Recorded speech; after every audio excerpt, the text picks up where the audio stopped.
लो भाई, आ गया दिनेश पेप्सी पानी पूरी वाला। आइए आइए और पेप्सी पानी पूरी खाइए। पानी पूरी खाने का एक नया अंदाज। आइए आइए।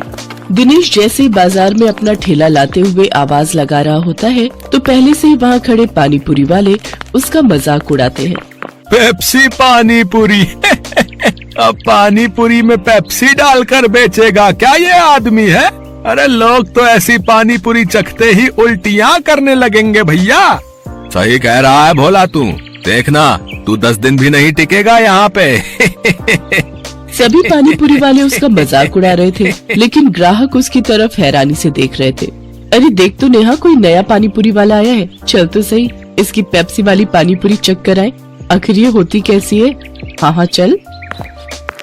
अरे भैया जरा हमरे लिए एक एक प्लेट लगाना तो। वैसे कितने का एक प्लेट? जी सिर्फ 20 रुपए प्लेट। फिर जैसे ही काजल और नेहा उस पानी पूरी को अपने मुंह में रखती है, वो तो खुशी से पागल हो उठती है। अरे वाह वाह वाह वाह, इसका पेप्सी वाला पानी पूरी तो बड़ा ही कमाल का है रे। क्या स्वाद है, मजा ही आ गया। क्या लाजवाब मजेदार पानी पूरी है। अरे इसके आगे तो सबकी पानी पूरी फेल है। सुनो भाइयों बहनों, इस पेप्सी पानी पूरी वाले की पानी पूरी तो लाजवाब है। सब खाओ, दिल खोल कर खाओ, लेकिन भैया हमरे लिए पहले एक एक प्लेट और लगाओ। उन दोनों के इतना कहते ही दिनेश के ठेले के आसपास भीड़ लग जाती है। सभी उसकी पानी पूरी को चखने के लिए बेताब हो जाते हैं। भैया मेरे लिए जल्दी से एक प्लेट लगा दो भैया। अरे अभी तू ठहर भैया, है तू मेरे बाद आया था, पहले मैं खाऊंगा। हाँ भैया मेरा। अरे अरे सब्र करो भाई, सब्र करो। मेरी पेप्सी पानी पूरी तुम सबको मिलेगी, ठीक है? दिनेश की पेप्सी वाली पानी पूरी ने सब पर ऐसा जादू चलाया कि उसका धंधा जोरों से चल पड़ा। उस दिन के बाद वो जैसे ही ठेला लगाता उसकी कमाई शुरू हो जाती। अगर कुछ महीने ऐसे ही कमाई होती रही तो वो दिन दूर नहीं जब मेरे बंटू का इलाज हो जाएगा और वो पूरी तरह ठीक हो जाएगा। बंटू दिनेश का 7 साल का बेटा था और उसके दिल में छेद था। उसके ऑपरेशन के लिए डॉक्टर ने काफी खर्चा बताया था। दिनेश जब भी शाम को घर लौटता तो बंटू अक्सर उससे पूछता, पापा आपने मेरे इलाज के लिए पैसे जोड़ लिए क्या? अब कुछ ही महीनों की बात है बेटा, मैं जल्दी ही तेरे इलाज के लिए पैसे जोड़ लूंगा। ऊपर वाले की दुआ से अपना पेप्सी पानी पूरी का धंधा बहुत अच्छा चल रहा है। सच्ची पापा?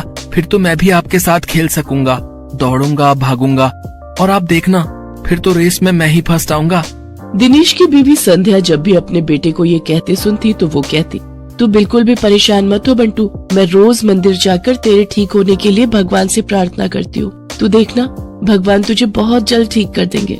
एक दिन दिनेश के ठेले पर हीरो नाम का अधेड़ उम्र का आदमी उसकी पानी पूरी चखने आता है। वो नशे में होता है, तभी उसकी नजर दिनेश के गले पर जाती है। किसी ने ठीक ही कहा था इसके बारे में, इसका गल्ला तो लबालब नोटों से भरा हुआ है भाई। हीरो एक ठग, शराबी और जुआरी किस्म का आदमी था। उसका काम ही लोगों को ये सब बुरी लत लगाना था। दिनेश के भरे गले को देखने के बाद हीरो उससे कहता है, अरे सुना है कि तेरे बेटे को कोई बड़ी बीमारी है अभी, है? और उसके इलाज के लिए तुझे लाखों चाहिए?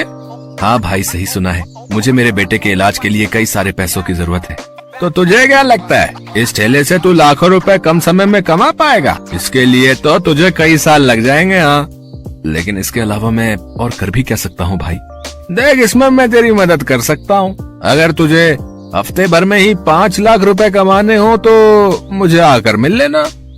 ये रहा मेरा पता, ठीक है ना? अच्छा अब मैं चलता हूँ, ठीक है भाई? आखिर ऐसा कौन सा रास्ता है इसके पास जो ये मुझे एक हफ्ते में इतने पैसे कमा कर दे देगा? खैर मुझे क्या, मुझे तो बस अपने बेटे के इलाज के लिए पैसे से मतलब है। एक काम करता हूँ, एक बार जाकर इससे मिल ही लेता हूँ। यही सब सोचकर एक दिन दिनेश जाकर हीरो से मिलता है। हीरो उसे ऐसे सपने दिखाता है कि दिनेश ज्यादा पैसे कमाने के लालच में उनके साथ जुआ खेलने लग जाता है। कल मैंने 1000 रुपए लगाकर 2000 कमाए थे। ऐसा करता हूँ आज ठेले की सारी कमाई ही लगा देता हूँ, एक दिन में डबल कमाई हो जाएगी। धीरे धीरे दिनेश को जुए के साथ साथ शराब की लत भी लग जाती है। शराब की लत उसे ऐसी लगती है कि उसका अपने काम में मन ही नहीं लगता और वो ठेले पर खड़ा होकर भी शराब के नशे में डोलता रहता है। भैया एक प्लेट लगाना तो। अरे लगता है इस आदमी ने तो शराब पी रखी है। चलो चलो हमें नहीं खानी इसकी पानी पूरी, चलो दूसरी वाली पानी पूरी खाने चलते हैं। धीरे धीरे दिनेश के सभी ग्राहक कट जाते हैं और वो सभी दूसरे पानी पूरी वालों के पास जाकर पानी पूरी खाते हैं। ये देख भोला और राजू बहुत खुश होते हैं। देखा भोला, अपनी चाल कामयाब हो गई ना। बिल्कुल सरकार, अब देखना उसकी पानी पूरी की तरफ तो कोई देखेगा भी नहीं, सब अपनी ही पानी पूरी खाएंगे। कुछ दिन ऐसे ही बीतते जाते हैं। अपने धंधे को मंदा देख दिनेश शराब और जुए की लत में और डूब जाता है और उसका बचा खुचा धंधा भी चौपट हो जाता है। ये सब देख संध्या और बंटू बहुत दुखी होते हैं। फिर बंटू अपनी माँ से कहता है, माँ, अब तो मैं कभी भी ठीक नहीं हो पाऊंगा ना। पापा तो अब सारे पैसे शराब और जुए में ही उड़ा देते हैं। तू परेशान मत हो मेरे लाल, बस ऊपर वाले पर भरोसा रख, एक दिन सब कुछ ठीक हो जाएगा। सारा दिन नशे में धुत रहने और धंधा चौपट होने के कारण दिनेश के घर में खाने पीने के भी लाले पड़ जाते हैं। माँ, अब तो घर में खाने के लिए भी कुछ नहीं बचा। अब तो लगता है भूख से ही हम सब मर जाएंगे। ऐसा नहीं कहते मेरे बच्चे, सुख दुख तो जीवन का हिस्सा है। आज बुरा वक्त आया है, कल अच्छा वक्त भी आएगा। ऐसे ही कुछ समय और बीत जाता है। फिर एक दिन उस बाजार में एक आदमी आता है जो सबको पर्चे बांट रहा होता है। तभी वो दिनेश के ठेले पर आता है। अरे सुनो भाई, पेप्सी पानीपुरी वाले, हमारे सेठ मंगल राम चाट भंडार वाले की तरफ से एक प्रतियोगिता होने जा रही है, जिसमें सभी चाट वालों के बीच कंपटीशन होगा। जो भी इस प्रतियोगिता को जीतेगा उसे पूरे 5 लाख इनाम और साथ ही हमारे मशहूर मंगल राम चाट भंडार वाले बाजार में एक स्टॉल भी लगाने को मिलेगा। मंगल राम चाट भंडार बाजार, वहाँ तो बड़े बड़े लोग आते हैं चाट खाने के लिए। अरे तभी तो कह रहा हूँ, अगर जीत गए तो रोज की अच्छी खासी कमाई होगी और 5 लाख मिलेंगे वो अलग। मंगल राम चाट भंडार कोई ऐसी वैसी जगह नहीं थी, बल्कि शहर का फेमस चाट बाजार था, जहाँ शहर के बड़े बड़े लोग चाट खाने आते थे और कई टूरिस्ट भी वहाँ आते थे। उस बाजार में चाट लगाने वालों की अच्छी खासी कमाई होती थी। लेकिन ये सब बातें जानते हुए भी दिनेश उस प्रतियोगिता में कोई खास दिलचस्पी नहीं दिखाता। मंगल चाट भंडार है तो मुझे क्या, मैं जहाँ हूँ वहीं ठीक हूँ, मुझे इन सब से कोई फर्क नहीं पड़ता। उधर भोला और राजू उस कंपटीशन के बारे में सुनकर आपस में कहते हैं, सुन भोला, इस कंपटीशन को तू जीते या मैं, मुझे कोई फर्क नहीं पड़ता, बस कोई और नहीं जीतना चाहिए। हाँ भाई, बस एक उस दिनेश का ही डर था, लेकिन वो तो हमारी कृपा से फेल हो चुका है, तो अब हम दोनों के अलावा उस कंपटीशन को कोई जीत ही नहीं सकता। अगले दिन हीरो भोला और राजू से मिलने आता है। क्यों भाई, मान गए ना मुझे? आखिर मैंने शराब और जुए की लत लगाकर उस दिनेश के धंधे को चौपट कर ही दिया भैया। तुम्हारे एक बार कहने से ही तुम्हारे दुश्मन को कैसे ढेर कर दिया मैंने। अगर वो ढेर नहीं होता तो हमारा धंधा आबाद कैसे होता भाई। उसकी पेप्सी पानीपुरी ने तो हम लोगों का धंधा ही चौपट कर दिया था भाई। तभी उनकी ये सारी बातें दिनेश सुन लेता है और अपने किए पर उसको बहुत पछतावा होता है। मैं भी कितना बेवकूफ था जो इन पाखंडियों के झांसे में फंस गया और बर्बाद हो गया, लेकिन अभी भी कुछ नहीं बिगड़ा है। मैं इन सबको मजा चखाऊंगा, मैं इस प्रतियोगिता में हिस्सा जरूर लूंगा।